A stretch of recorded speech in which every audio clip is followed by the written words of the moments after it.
Bonjour, donc voilà, j'ai le plaisir et l'avantage de recevoir aujourd'hui pour le premier séminaire de l'année Jean-Luc Rinaudot de l'Université de Rouen, qui est en sciences de l'éducation et qui va nous parler de la temporalité et donc liée aux interactions en ligne. Donc Jean-Luc, la parole est à toi. Merci. Merci d'abord pour cette invitation. Mon projet donc aujourd'hui, en accord avec Christine dans l'organisation de ce séminaire, est de proposer quelques éléments de compréhension sur la façon dont sont perçus et vécus par les acteurs du champ de l'éducation et de la formation les rapports au temps et à l'espace dans les pratiques numériques professionnelles. Alors, dans un premier temps, rapidement, je présenterai ma démarche de recherche et puis le cadre théorique.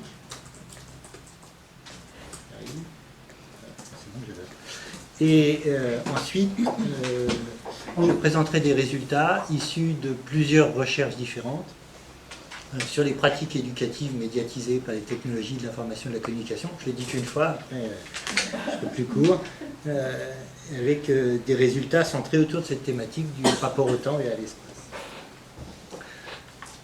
Donc, premier point, la démarche de recherche et le cadrage théorique. Alors, je travaille depuis plus de 20 ans maintenant sur les pratiques numériques en sciences de l'éducation. Au début d'ailleurs on disait les pratiques informatiques, on ne parlait pas de numérique. Je ne veux pas faire le vieux sage ou le vieux combattant, mais l'appellation a évolué. Et je mène ces travaux dans une démarche clinique d'orientation psychanalytique. Et s'inscrire dans une telle démarche, ça implique de soutenir un postulat, et c'est celui de l'inconscient freudien, qui tient que le moi n'est pas maître dans sa propre maison, pour le faire rapidement. Et donc, en conséquence, analyser les pratiques éducatives et numériques, c'est non seulement étudier les actes, bien sûr, hein, le faire, mais c'est surtout ce qui sous-tend ce faire. L'expérience personnelle de l'acteur ou des acteurs en présence, ses valeurs, ses croyances, voire son ou ses idéologies, son rapport au savoir, son rapport au numérique ou au TIC, son projet, bien sûr aussi le contexte institutionnel, social et historique dans lequel s'inscrit cette pratique. Et puis, puisque je m'inscris en référence avec la psychanalyse, des éléments de l'ordre du désir ou de l'ordre de la haine, pour aller vite. Dit autrement, s'inscrire dans une démarche d'orientation psychanalytique en sciences de l'éducation, ça implique d'analyser, d'une part, des processus qui vont permettre au sujet de se construire dans un travail d'unité et de liaison, et d'autre part, des processus de déliaison, ce qui défait, ce qui assujettit. Précision également importante, me semble-t-il, les éléments psychiques qui sont décrits ici sont à l'œuvre dans des fonctionnements ordinaires, avec des guillemets ordinaires si on veut, mais ce ne sont pas des symptômes d'une pathologie, mais se rencontrent communément dans des pratiques éducatives de tout un chacun. Je ne travaille pas avec des personnes a priori en grande souffrance ou en demande de soins. Alors, j'ai indiqué d'une part des éléments de déliaison, d'autre part des éléments qui permettent de lier, de construire. Alors, voyons d'abord les processus de déliaison. L'approche psychanalytique est historiquement attachée au déni, au manque, au vide, à ce qui fait défaut, à l'impensable comme à l'impensé. Et si ces thématiques étaient importantes dès les premiers pas de la psychanalyse, on peut penser par exemple au texte de Freud sur la négation ou à ses travaux plutôt sur la fin de son œuvre sur les pulsions de destruction ou les pulsions de mort. faut bien reconnaître que c'est plutôt la psychanalyse contemporaine qui a formalisé cette notion. Je pense aux travaux d'André Green, de Jean Guillaumin ou de René Caès, ou aussi aux travaux d'un psychanalyste anglais auquel je me réfère assez souvent, qui est Wilfred Bion, sur la transformation des émotions en pensée. Comment on passe des premières émotions à un travail de pensée. Alors, probablement que le temps va manquer ici pour décrire en détail toutes les subtilités, toutes les différences et les finesses de chacune de ces théorisations. Je vais garder quelques idées majeures. Dans un fonctionnement ordinaire, le psychisme va tendre à se débarrasser des vécus émotionnels ressentis comme dangereux, persécuteurs, inquiétants pour le sujet lui-même. Et pour cela, il va mettre en œuvre des mécanismes inconscients de défense, bien connus, hein, comme la négation, le clivage, l'identification projective, etc. Il y a en quelque sorte nécessité pour le psychisme de se débarrasser, de supprimer, de réduire des représentations ou des perceptions qui menaceraient l'intégrité même de l'appareil psychique. Tant au niveau du sujet même qu'au niveau des groupes dans lesquels il s'inscrit. Et René Caès désigne cette modalité comme une négativité d'obligation. Et il propose une deuxième modalité qui est une négativité relative. Il s'agirait d'éléments qui n'ont pas pu encore se réaliser dans la réalité psychique, hein, mais qui peuvent demeurer virtuellement en projet. C'est bien dans le sens de virtuel, au sens de qui s'oppose à l'actuel. Hein, le virtuel, la graine qui deviendrait qui peut devenir potentiellement un arbre. C'est ce qui n'a pas été, mais qui pourrait être, en quelque sorte, hein, ou qui pourrait être autrement. Il me semble que, par exemple, les groupes d'analyse de pratiques professionnelles de type Balint fonctionnent notamment sur la transformation de cette négativité relative en une forme de pensée. Un vécu psychique était là, mais n'avait pu, faute de lieu, de cadre, de contenant, n'avait pu être élaboré. Probablement également que les entretiens non directifs que je conduis dans les recherches que je mène peuvent parfois faire appel à cette négativité relative en venant mettre en mots une expérience impensée, latente, pour la faire advenir, on pourrait dire, à la conscience.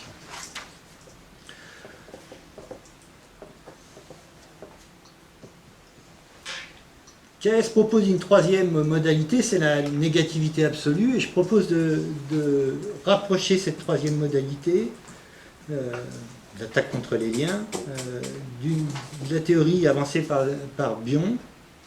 Ce ne sont plus seulement les objets, au sens psychanalytique du terme, qui sont visés par le travail de déliaison, mais la fonction de liaison elle-même, la fonction liante qui est visée. On pourra revenir plus tard sur si vous avez des questions, ou peut-être que ça s'éclaircira davantage avec les situations que je proposerai. On a, à l'opposé, on pourrait dire, existe des processus de liaison, ou de création ou de renforcement du lien. Processus de deux ordres, intrapsychique, qui concerne le sujet lui-même, et puis intersubjectif.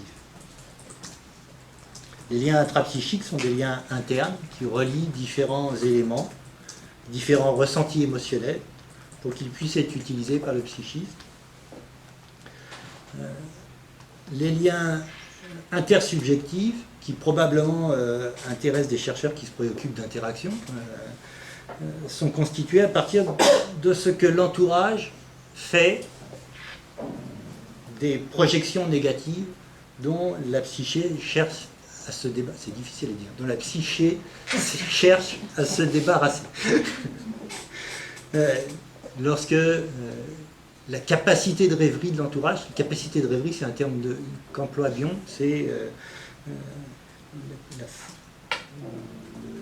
ce qui permet à l'entourage de transformer des éléments destructeurs en éléments assimilables propres à être pensés. Voilà. Alors, pour les besoins de la présentation, et je ne sais pas comment faire autrement, j'ai abordé d'une part les processus de déliaison, d'autre part les processus de liaison. C'est juste pour essayer d'être à peu près clair, enfin je l'espère.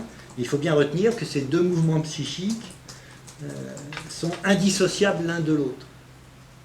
On ne peut pas penser les processus de déliaison, on ne peut les penser qu'à condition de reconnaître simultanément l'existence du processus de liaison, et inversement. Les deux processus s'appellent l'un l'autre, presque comme dans un couple de forces opposées. Quand j'étais au lycée, en physique, on étudiait les couples, je me suis toujours demandé à quoi ça servait. C'est la seule illustration que j'ai trouvée pour le moment, mais constituant les deux polarités du fonctionnement psychique ordinaire. Dans le domaine de recherche qui est le nôtre, la recherche sur les pratiques numériques des enseignants, des apprenants,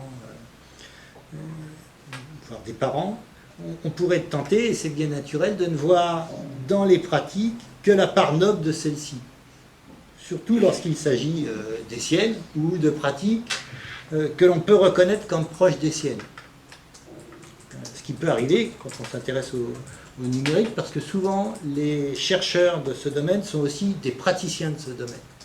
Donc en allant rencontrer des enseignants ou des éducateurs sur leurs pratiques numériques, on peut reconnaître en partie ses propres pratiques. Mais j'essaie, dans ma posture de chercheur, d'analyser les pratiques liées aux dispositifs numériques que j'étudie selon ces deux dimensions, autant vers la liaison que vers la déliaison, en rappelant qu'elles constituent des modalités de fonctionnement ordinaires et en essayant de les regarder, j'allais dire, avec la même envie, avec le même appétit, avec le même intérêt scientifique. Il me semble que ce double regard vers ce qui lie et ce qui délie,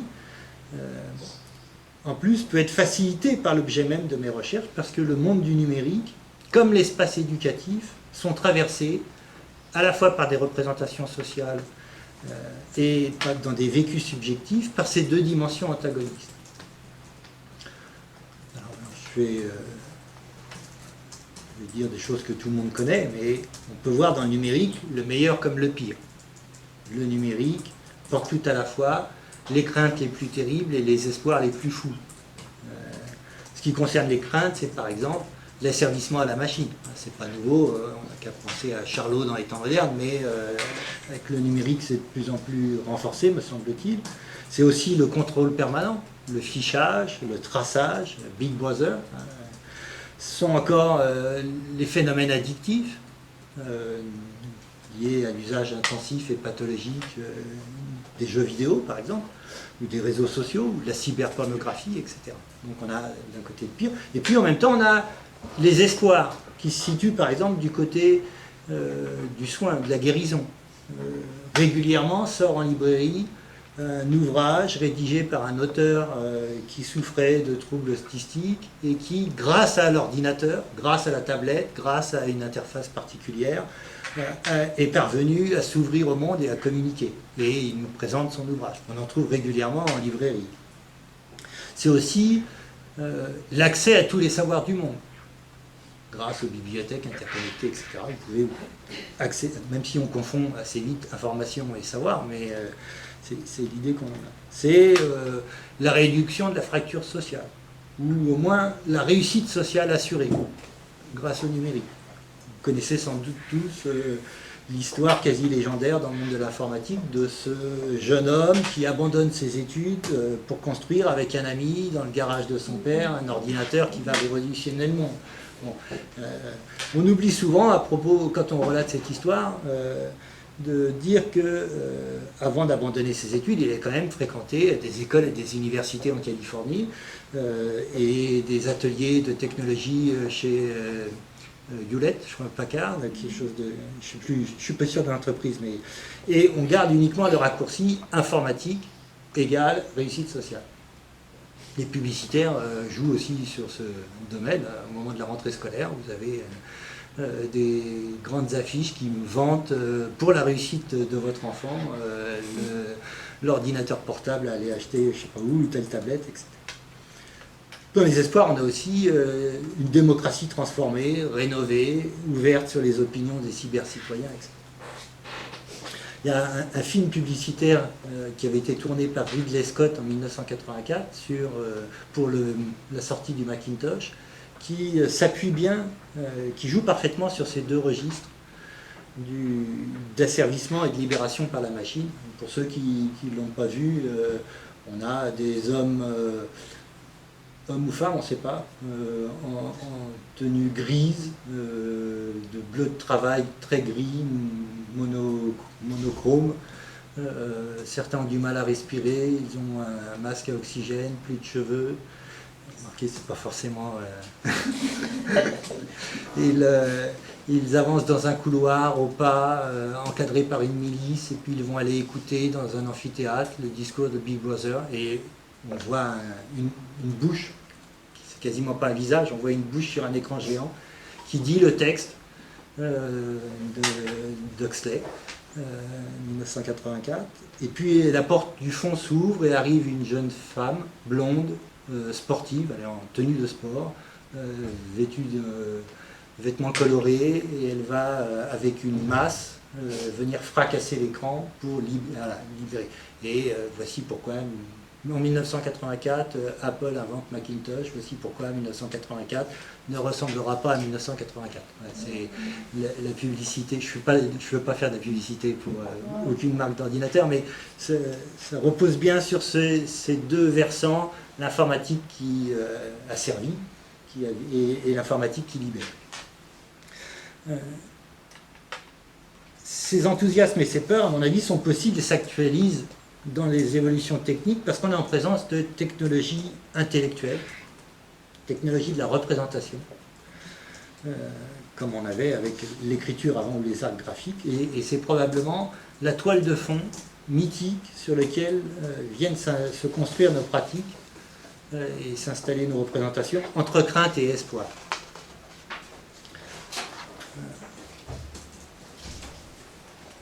Dans la sphère éducative, on observe également ce double mouvement antagoniste et constitutif même de l'acte éducatif qui consiste à la fois à vouloir que l'autre, celui qui nous est confié, puisse se passer de nous en construisant lui-même son propre savoir dans un parfait modèle socio-constructiviste, et en même temps il s'agit de le garder sous son contrôle, sous contrôle.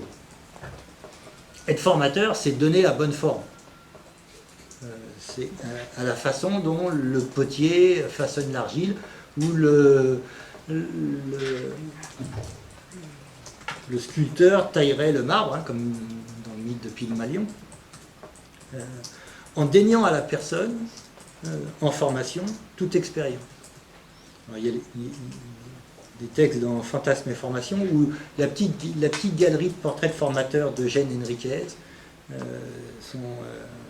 décrivent bien ces processus d'à la fois vouloir que l'autre se libère et puis d'avoir un projet pour l'autre, une face noble on pourrait dire, et puis en même temps une part beaucoup plus sombre. Dans les textes les plus récents, les travaux de Claudine Blanchard-Laville sur le plaisir d'enseigner ou au risque d'enseigner, rendre bien compte également de ces processus à l'œuvre de façon ordinaire et inconsciemment chez les enseignants. Donc il me semble qu'il y a une proximité entre représentation sociale du numérique et fantasmatique de l'éducation et de la formation. En revanche, il y a un point sur lequel ces deux domaines, me semble-t-il, divergent, et c'est celui qui nous intéresse aujourd'hui, c'est le rapport au temps et à l'espace. Le temps du numérique se caractérise par l'immédiateté. Il s'agit, pour les concepteurs de technologie, de faire en sorte qu'elle soit toujours plus rapide, de façon à donner probablement une impression d'immédiateté. Je suis toujours étonné, je suis en charge de cours d'analyse de discours à partir de logiciels, dans les masters de recherche à l'université de Rouen. On rentre son corpus, s'il est bien saisi en fonction du logiciel, on clique et on a directement les index, les concordances, etc. Lorsque j'ai commencé ce même cours il y a plus quelques années, au siècle dernier, à l'université de Nanterre. Les étudiants mettaient en route le traitement, et puis il y avait un sablier, il y avait marqué traitement en cours, et on disait aux étudiants, dès que votre traitement est lancé, vous prenez votre pause, allez chercher un café, etc. Parce qu'il y avait un quart d'heure de traitement. Donc maintenant on clique, c'est quasiment immédiat. On n'a pas idée qu'il y a un tri qui s'opère, on n'a pas idée qu'il y a un algorithme qui travaille sur notre propre corps. Donc le numérique fonctionne en grande partie sur le principe du tout de suite, que Freud a décrit comme le principe de plaisir, hein, le plus de plaisir possible, le plus vite possible, sans égard pour qui que ce soit. A l'inverse, le temps de l'éducation, c'est le temps, me semble-t-il, des processus, de la durée.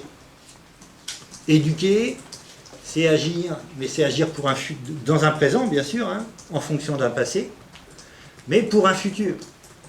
On a toujours un projet pour l'autre quand on est éducateur, même s'il n'est pas totalement formalisé.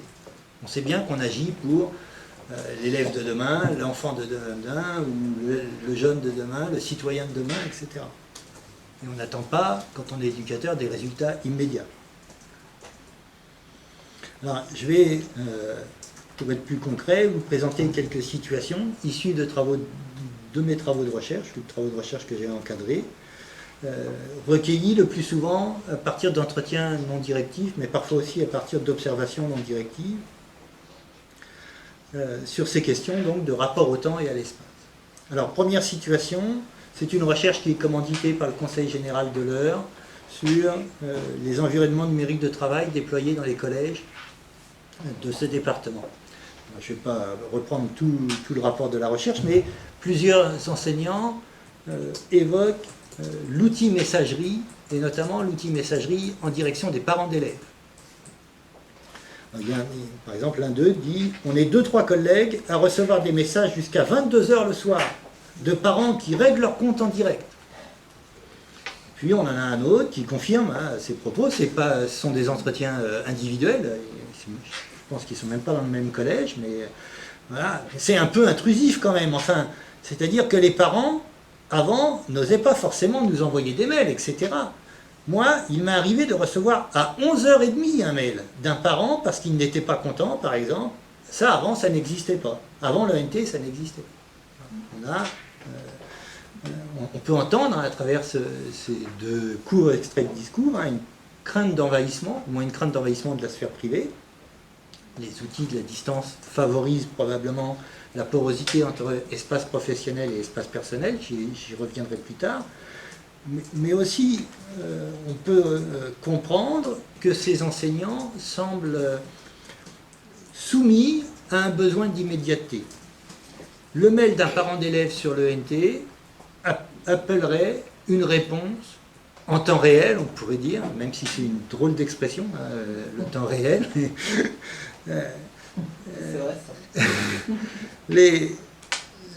Les internautes, on pourrait dire, peuvent ressentir ce besoin de répondre tout de suite aux messages reçus.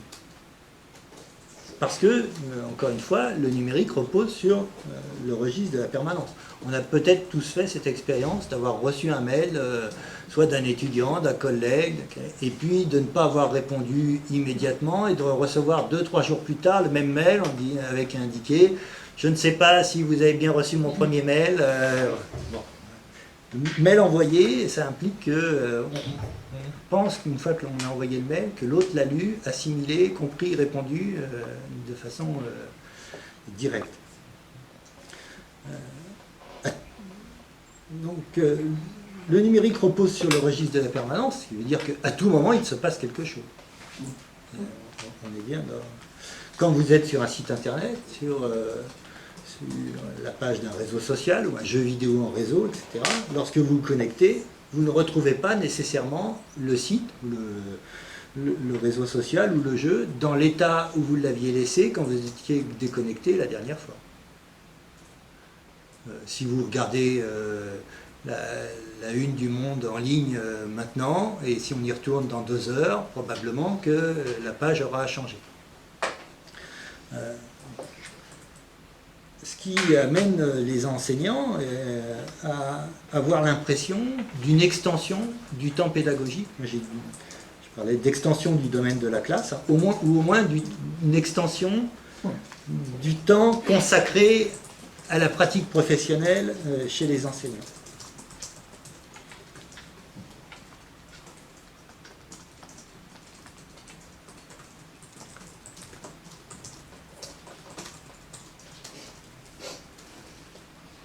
Autre situation, celle-ci elle est issue du travail d'une thèse que j'ai encadrée, la thèse de Kinjal Damani, qu'elle a soutenue en juillet dernier. Elle travaille sur les pratiques des enseignants du secondaire utilisant les réseaux sociaux, notamment Facebook. Elle a mené des observations et puis également des entretiens longs avec des enseignants. Et un des enseignants qu'elle rencontre lui rapporte qu'à travers sa page Facebook, il est toujours présent pour les élèves, pour ses élèves. Toujours en capacité de répondre immédiatement à leurs questions. Contrairement à ce qu'il a vécu lui-même, et c'est l'exemple qu'il donne, lorsqu'il était lui-même élève, il devait attendre plusieurs jours, le cours suivant, voire une semaine, le cours suivant, pour pouvoir poser une question à son professeur et obtenir une réponse. L'immédiateté des technologies rend possible, du moins dans les fantasmes et dans les discours, là, l'immédiateté de l'action pédagogique. La réponse qui surgit juste à l'instant du questionnement. Je crois qu'à ce moment-là, l'enseignant se trouve, au moins fantasmatiquement, dans la position de la mère décrite par Winnicott, non pas la mère suffisamment bonne, mais celle des premiers moments de la vie du bébé, dans sa période de dépendance absolue, qui répond avec justesse juste au moment où l'enfant va exprimer un désir. Et l'enseignant se fait fantasmatiquement, encore une fois, omniprésent, omniscient, tout-puissant. Il répond toujours présent, il y a quelque chose de cet ordre-là, lorsque ses élèves ont besoin de lui, presque dans un mouvement de fusion. Du coup, autant toute possibilité que s'instaure une distance.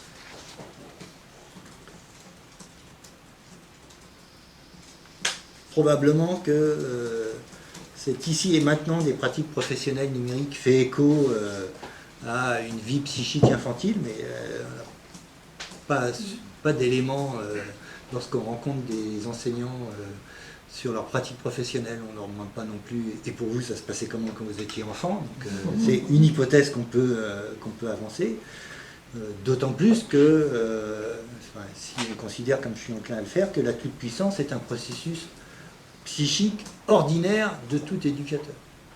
Je crois que c'est Pernoud, quelque part, dans un texte, a écrit que tout éducateur doit se prendre pour Dieu. Un peu pour Dieu. Voilà. Et capacité de créer un monde, quelque chose de standard. On peut retenir de ces 2 premières situations, de ces 2 premières vignettes, que les enseignants utilisateurs de ces dispositifs, ces enseignants-là, utilisateurs de ces dispositifs numériques, peuvent faire l'expérience presque d'un monde sans limite. C'est, pour reprendre le titre d'un ouvrage de Jean-Pierre Lebrun, la permanence qu'imposent les technologies peut favoriser le fantasme d'un espace pédagogique qui s'étale à l'infini, presque s'apparentant à un monde liquide.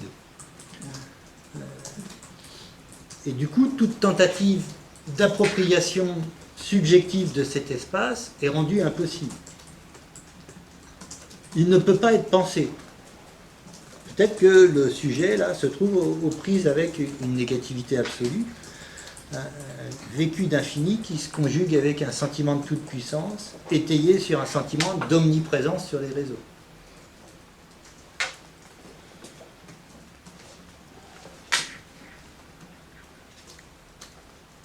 L'absence de limite, elle peut également favoriser une autre confusion touchant, je l'ai évoqué rapidement tout à l'heure, la sphère professionnelle, publique, et puis le monde personnel privé. On a repéré tout à l'heure dans les discours sur les enseignants sur les ENT, une crainte d'envahissement de la sphère professionnelle par les parents d'élèves,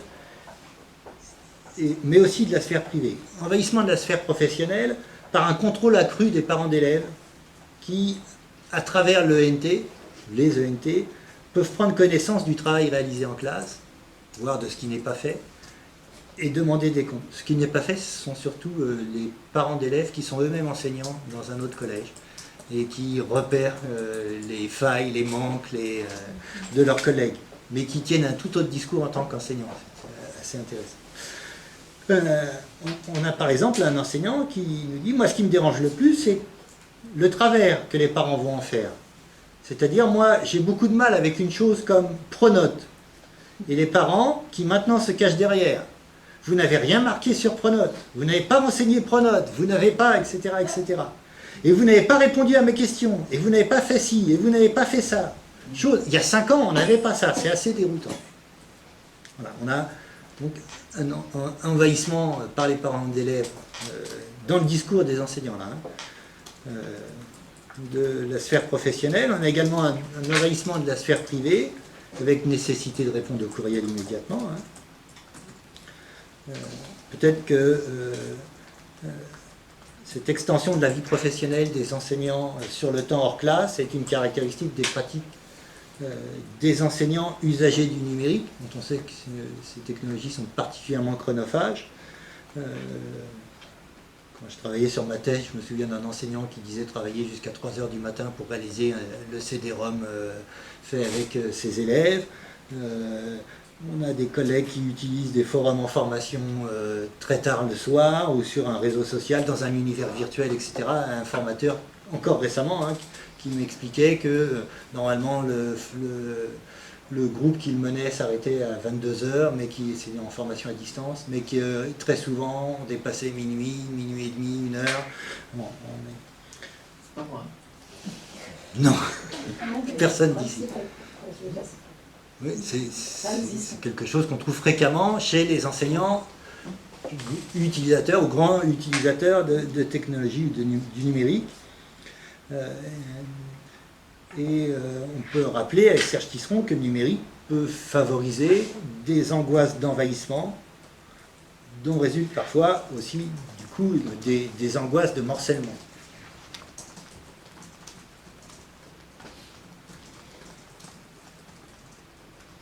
Cette confusion également des espaces entre monde professionnel et monde privé opère particulièrement sur les réseaux sociaux parce qu'on utilise le même outil dans la sphère professionnelle, dans la sphère professionnelle et dans la sphère privée.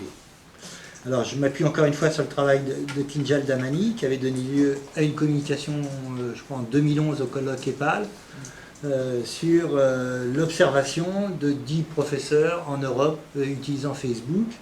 Et puis elle avait fait une longue observation sur 9 mois des murs, des pages Facebook des enseignants.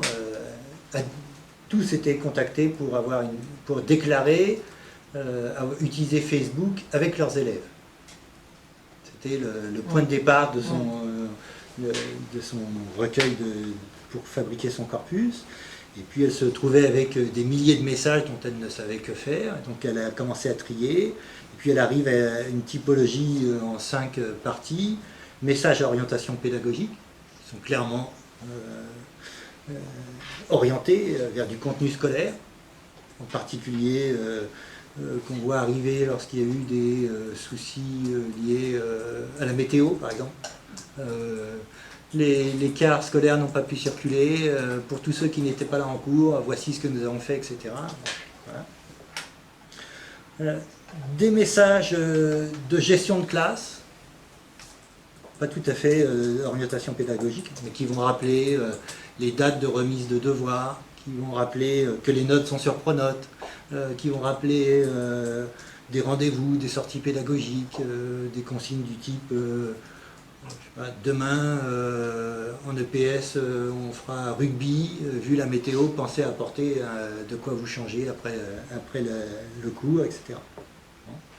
Des messages en lien avec la discipline enseignée, pas directement avec le contenu du cours, mais en lien avec la discipline, qui vont signaler un film, un article, c'est j'ai vu, j'ai lu, j'ai vu, j'ai entendu, voilà. Ensuite, on a des messages publics plus généraux qu'on retrouverait sur un blog, sur une page personnelle, pas forcément en lien avec la discipline. Ça va être un clip qu'on aime bien, une musique, un avis sur un restaurant ou sur un film, enfin, bon, ce qu'on trouve sur des pages publiques ordinaires. Et puis on avait des messages, ça nous a plus surpris, de type privé, qu'on aurait avec ses proches, qui relatent les week-ends en famille, ou avec les amis, l'aménagement du nouvel appartement, les exploits avec les enfants à la piscine, sur les pistes de ski, accompagnés de photos, de vidéos. On a même sur la photo de l'échographie pour une enseignante en congé maternité, etc. Voilà, donc on perçoit bien comment la confusion entre sphère professionnelle et sphère privée peut s'installer pour des enseignants qui posent des messages qui relèvent de cette dernière catégorie, des messages qualifiés de messages de type privé, comme pour les élèves qui y ont accès aussi. Ce n'est pas uniquement les enseignants qui sont dans cette confusion. D'ailleurs, on peut noter au passage que ceux qui postent des messages de type privé ne postent aucun message à orientation pédagogique. Ils postent d'autres messages, mais...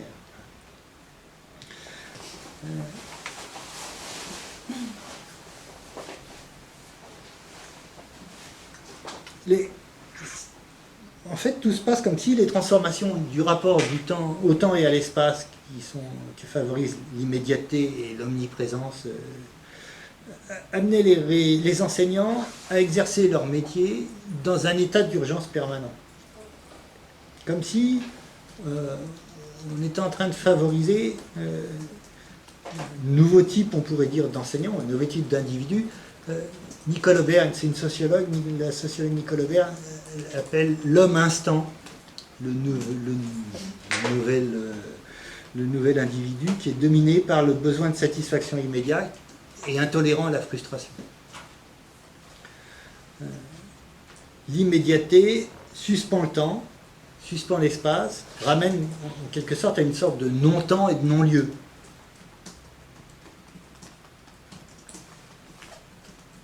Et dans ce temps dit réel, l'enseignant instant, si je reprends l'expression de Nicole Aubert, ne peut que rechercher en permanence la satisfaction de ses multiples désirs, presque dans une sorte de zapping compulsif orienté par le principe de plaisir. Et ce faisant, probablement que son espace psychique se dilue en une multitude de fragments, sans lien les uns avec les autres, un peu comme les pièces d'un puzzle désassemblées quand on ouvre la boîte du puzzle, rendant probablement inquiétantes les transformations identitaires dans les réseaux, dans les mondes hypermobiles.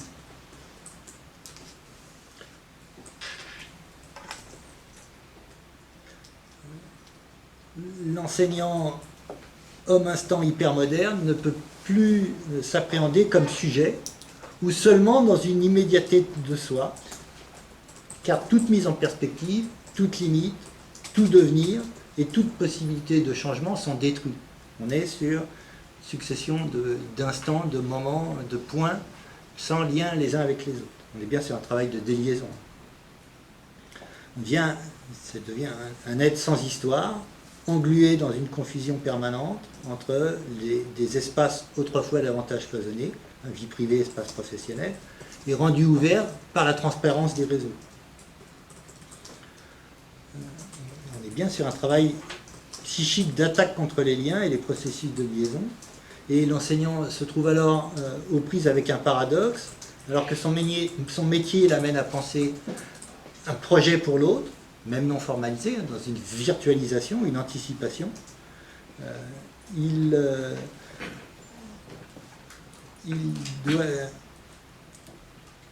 en est réduit à un rapport au temps et à des points d'immédiat qui rendent impossible tout travail d'anticipation. Comme s'il y avait une confusion, un paradoxe entre les deux dimensions.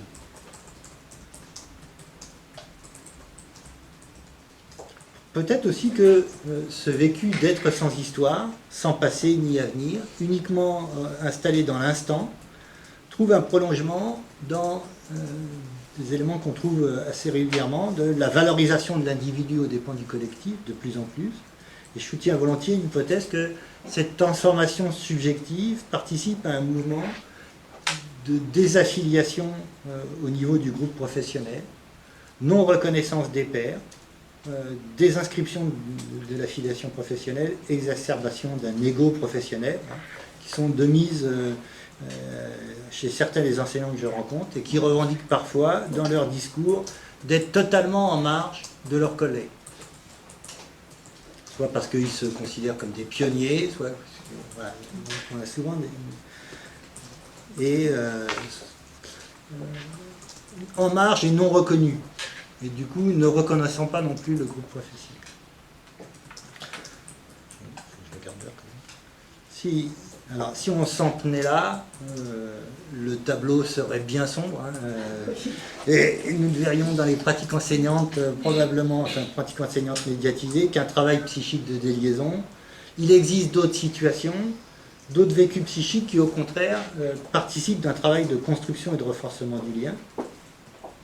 Parce que enseigner, j'aime bien cette expression de Francis Humbert, c'est inventer un contexte et des médiations où chacun retrouve sa capacité de poser des actes et des paroles dans un espace qui oblige à la fois à la séparation et à l'alliance. Il me semble que avec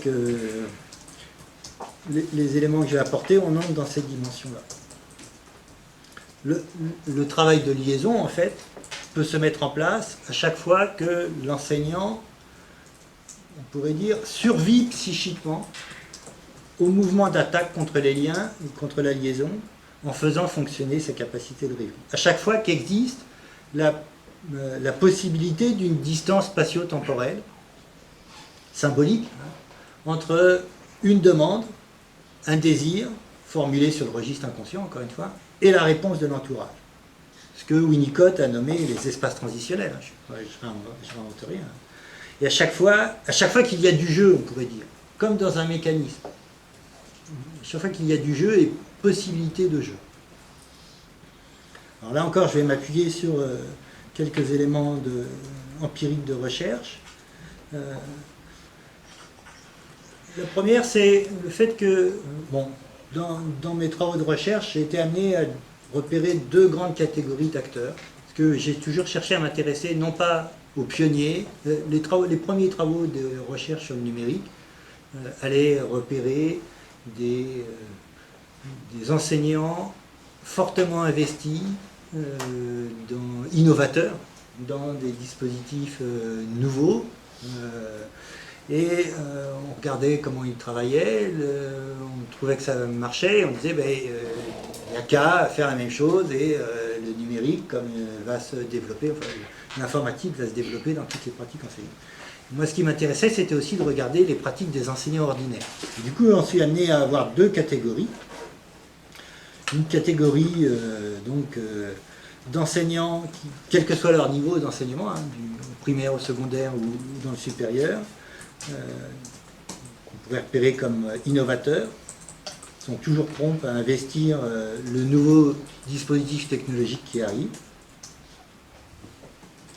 ou qui s'en était même, enfin qu'on leur propose, ou qui s'en était même déjà emparé, avant que l'institution ne leur propose. Et puis d'autre part, on trouve des enseignants ordinaires, et ce n'est pas une connotation péjorative, qui ont plutôt un regard pragmatique sur les TIC en milieu scolaire. Et ce qui différencie essentiellement les discours des uns et des autres, me semble-t-il, traduit leur façon d'être enseignant dans un monde numérique. Lorsque je rencontre un enseignant innovateur, alors soit parce qu'il a été primé, soit parce qu'il a fait l'objet d'un article dans une revue professionnelle ou dans un magazine grand public, etc. Je viens le rencontrer à chaque fois autour d'un dispositif particulier, ce qui est l'objet de ma recherche. Alors, par exemple, les ENT dans les collèges de l'Eure, ou je sais pas, le dispositif Ordi 35 quand je travaillais en Ille-et-Vilaine, ou Qu'est-ce qu'on avait d'autres types de recherche, l'utilisation de Second Life dans le tutorat en formation à distance, etc. Hein, je viens de rencontrer pour un dispositif précis. Et à chaque fois, ces enseignants commencent par resituer la pratique qu'ils ont dans ce dispositif particulier dans l'ensemble des pratiques numériques qu'ils ont eues professionnellement ou personnellement. Ils répondent à une consigne du type « Vous utilisez dans votre pratique de classe tel outil. Pourriez-vous me dire, comme ça vous vient à l'esprit, les effets que vous percevez pour vous, pour vos élèves, pour votre institution, etc., dans votre pratique professionnelle ?» Et puis je n'effectue aucune relance, c'est le mode d'entretien non directif, aucune relance qui induirait une prise en compte de l'histoire personnelle de la personne que je rencontre. À chaque fois, elles inscrivent cette histoire dans un parcours biographique.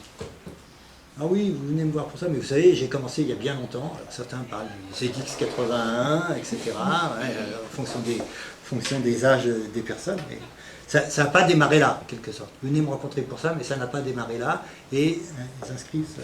En revanche, lorsque je rencontre un enseignant qui n'est pas spécialement repéré comme innovateur, souvent, il me tient un discours centré sur le dispositif lui-même, sans que j'en sache plus sur son histoire personnelle et son rapport avec les technologies. Donc je cherche à comprendre comment ces différences dans le discours, à partir d'une même consigne en plus, quelles interprétations on peut proposer pour rendre compte de ces deux mouvements. Bon, j'ai déjà indiqué comment les entretiens non directifs pouvaient faire appel à cette négativité relative, à ce qui pouvait être, etc., comment elle pouvait faire surgir des éléments. Mais il me semble que pour comprendre l'inscription biographique du discours des premiers, il ne s'agit plus de les considérer non seulement comme des innovateurs, au sens de l'innovation sociale, mais bien comme des créateurs. Il me semble que la dimension création rend davantage compte de la sphère subjective. Il ne s'agit pas, bien sûr, d'entendre création dans la dimension restreinte à la création artistique officielle reconnue dans les musées, les expositions, les conservatoires, mais bien création dans sa dimension la plus large. Les technologies numériques que ces enseignants mettent en œuvre dans les classes, je parle des enseignants repérés comme innovateurs, et que moi j'appelle créateurs, au moment où je les rencontre, ne vient pas s'inscrire en rupture, contrairement à ce qu'on pourrait entendre sur l'innovation entrepreneuriale, par exemple, qu'on dit toujours venir en rupture. Ça ne vient pas s'inscrire en rupture, mais ça vient prendre place dans un processus continu de construction de leur identité professionnelle. Comme si, ce faisant, par leur discours, ils en venaient presque à minimiser les effets de l'obsolescence rapide et vertigineuse des transformations des environnements technologiques. Et ils peuvent, eux, inscrire la pratique pour laquelle je les rencontre dans une histoire, dans leur histoire, dans une temporalité. Et j'avance l'hypothèse que l'inscription dans ce processus biographique de leur pratique professionnelle médiatisée peut s'entendre comme le signe que ces enseignements sont en capacité de jouer, au sens de Winnicott, en capacité de jouer avec les technologies, et utilisent pour ce faire leur personnalité tout entière dans un processus créatif.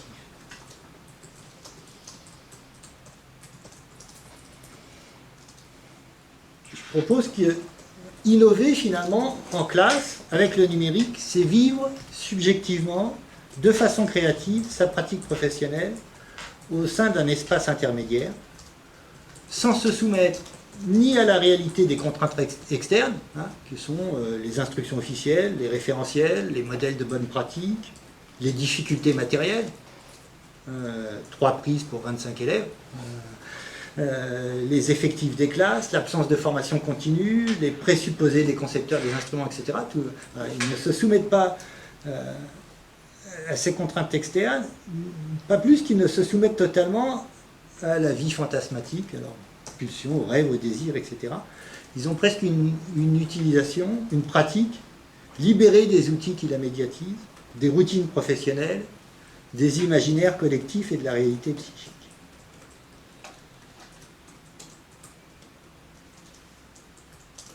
Probablement que ce processus de biographisation ça se dit, sa biographie, oui, peut-être, de leur expérience professionnelle, et en particulier de leur pratique numérique, se conscientisent dans le dispositif de l'entretien que je leur propose, parce qu'il leur offre un espace de réflexivité.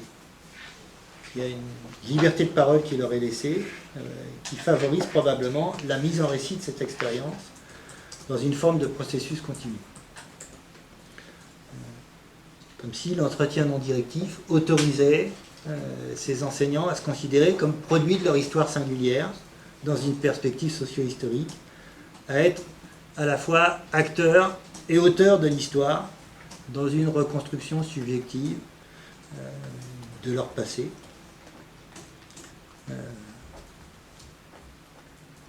Ils peuvent se considérer comme sujets à part entière, trouvant ou retrouvant leur pouvoir d'agir dans l'institution scolaire, face aux décideurs, aux marchands, aux promoteurs des nouvelles technologies numériques, mettant en œuvre des processus psychiques de liaison, de renforcement du lien, de subjectivation, de faire en sorte que leur vie professionnelle vaut la peine d'être vécue.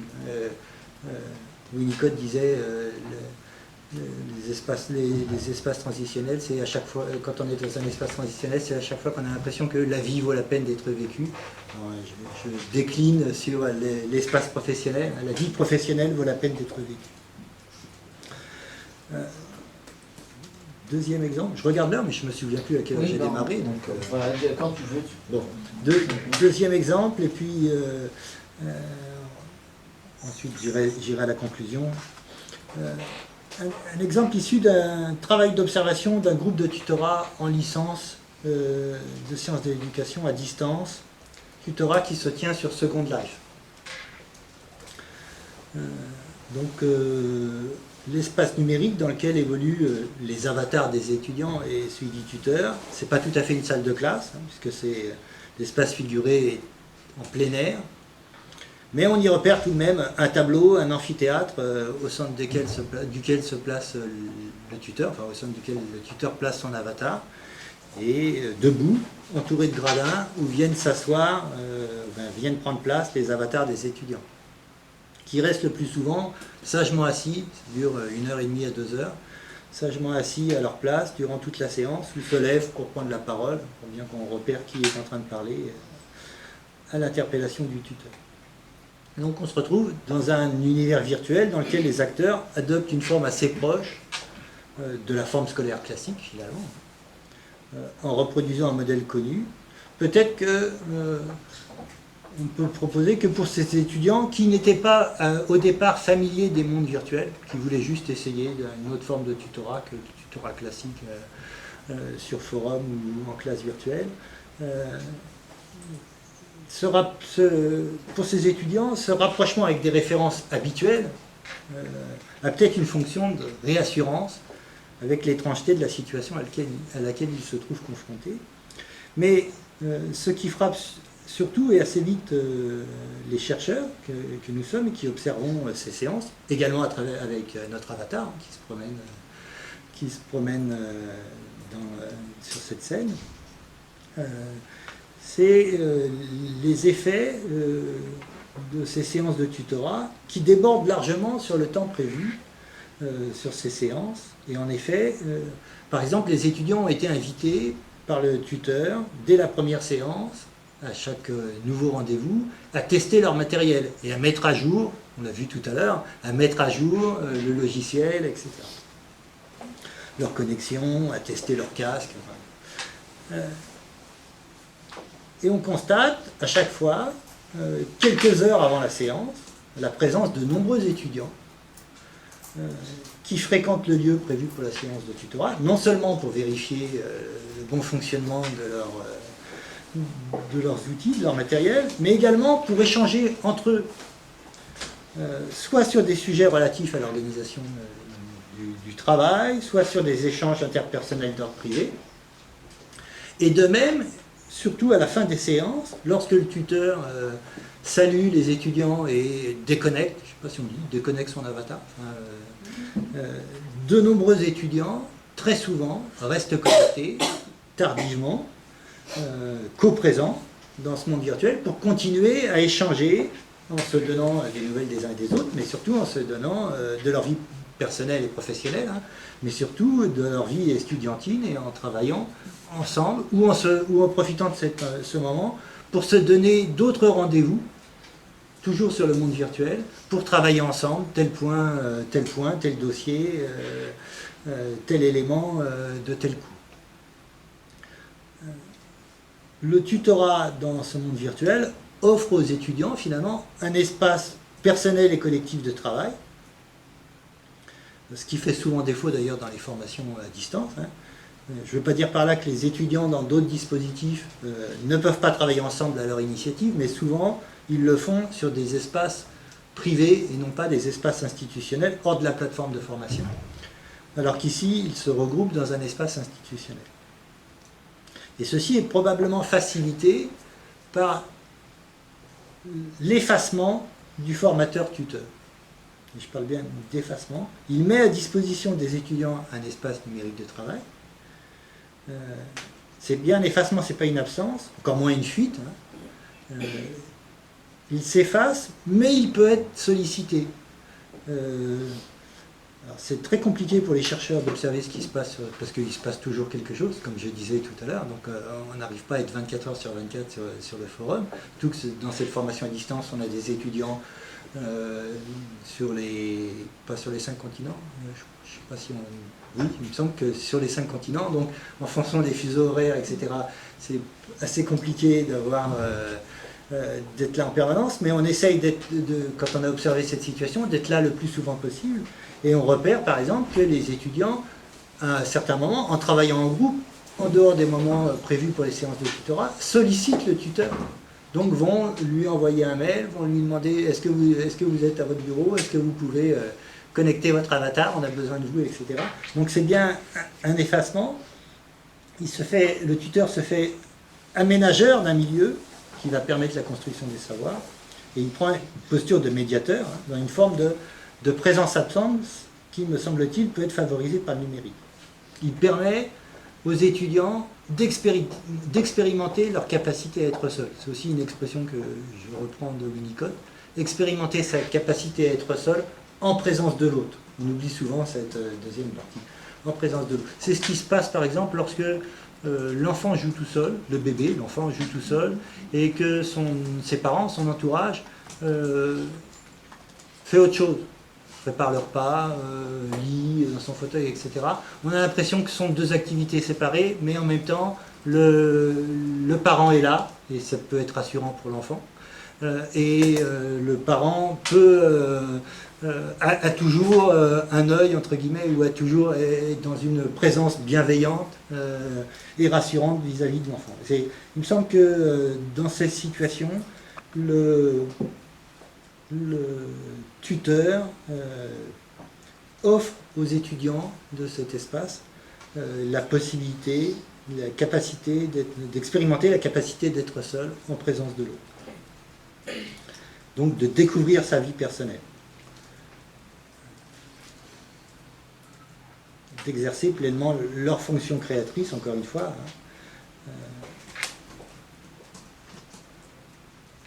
Qui est une des conditions pour que les espaces numériques deviennent, pour les étudiants, des espaces de symbolisation. Alors, pour conclure rapidement, je voudrais encore une fois insister sur le fait que le numérique mobilise chez les acteurs, dans le monde éducatif que j'observe, des vécus psychiques de déliaison comme de liens. J'espère que les quelques exemples ici, trop rapides bien sûr, mais ont été un peu éclairants sur ce point. Il faut retenir que ces vécus fantasmatiques sont ordinaires, constitutifs même, des interactions médiatisées dans le monde éducatif.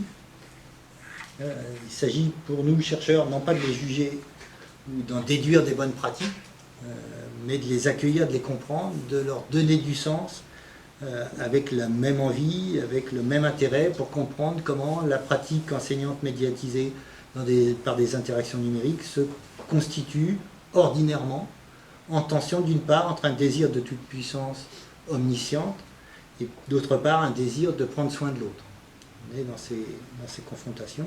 On saisit bien aussi, je terminerai là-dessus, comment les technologies numériques peuvent remettre au travail des éléments déstabilisateurs chez certaines personnes, parce qu'elles croisent leur propre fragilité. Non pas que les technologies en elles-mêmes soient porteuses de déliaison ou de possibilité de fabriquer du lien. Je ne crois pas du tout en un déterminisme de ces outils. C'est la pratique que nous en avons, et bien la pratique au sens où je l'ai évoqué tout à l'heure, avec tout ce qui sous-tend cette pratique, qui oriente notre vécu vers la déliaison ou le travail du lien. Le numérique, en quelque sorte, m'est utile parce qu'il se fait révélateur, il met en lumière autant le fonctionnement et les dysfonctionnements psychiques, individuels, collectifs et même institutionnels. Si vous voulez comprendre comment fonctionne une institution, proposez-leur un dispositif numérique à mettre en œuvre sur l'ensemble de l'institution et vous verrez comment fonctionne et dysfonctionne, puisque les dysfonctionnements ou le négatif sont toujours plus saillants, plus parlants. Il est toujours plus facile de repérer ce qui dysfonctionne ou ce qui ne marche pas que ce qui va bien. On s'intéresse moins en général à ce qui va bien, on s'intéresse davantage. On s'intéresse par exemple davantage aux élèves en difficulté qu'aux élèves qui réussissent. Merci. Voilà. Bravo.